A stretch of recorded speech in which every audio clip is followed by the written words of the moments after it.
So let's talk about what happens when a private party at a huge global bank goes, well, very, very wrong.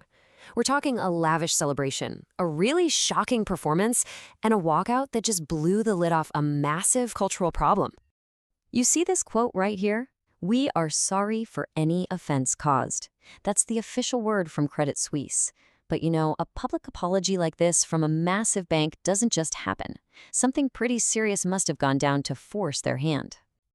So the big question is, what did happen? How do you go from a private party to a full-blown PR nightmare? Let's trace the steps and figure out what led to that very careful, very formal apology. All right, so let's set the scene. Our story kicks off in November 2019. We're in Zurich, right in the heart of the financial world, at what was supposed to be this super glamorous party. And this wasn't just any party. I want you to picture this. It's a huge Studio 54 themed 60th birthday bash for the chairman of Credit Suisse.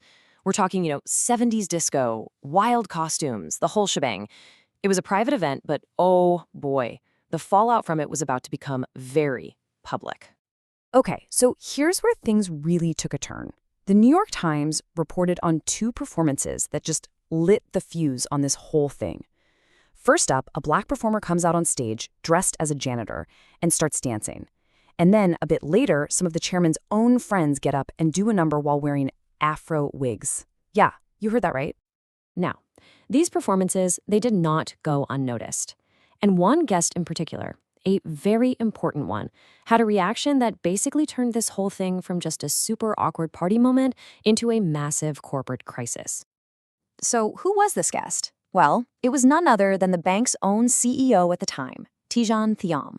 I mean, this guy was one of the most powerful people in global finance. Of course he was at the chairman's party. That was expected. What he did next, though? Definitely not expected.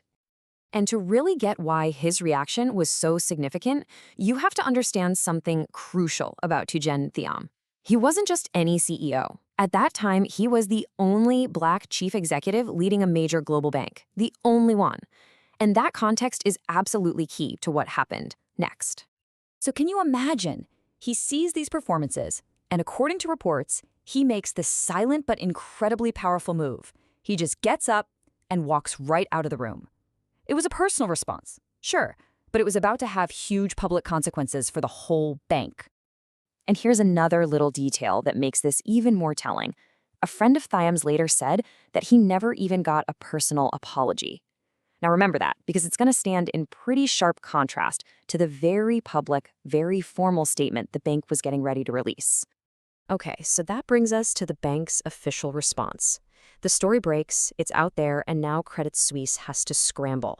They've gone from trying to manage a private mess to trying to control a public firestorm. And the statement they put out, wow, it's kind of a masterclass in corporate PR speak. You've got the carefully worded apology, right? Sorry for any offense caused. But then look closer. They immediately distance themselves. They say, hey, the bank and the chairman, we didn't organize the party, basically pinning it on an outside vendor. It's that classic move, apologize but don't actually take the blame. But of course, a statement like that wasn't going to make this go away. Not even close. The whole thing just exploded into a much bigger conversation about race, respect, and what kind of responsibility these huge corporations really have. And it spread fast. It even reached the political world.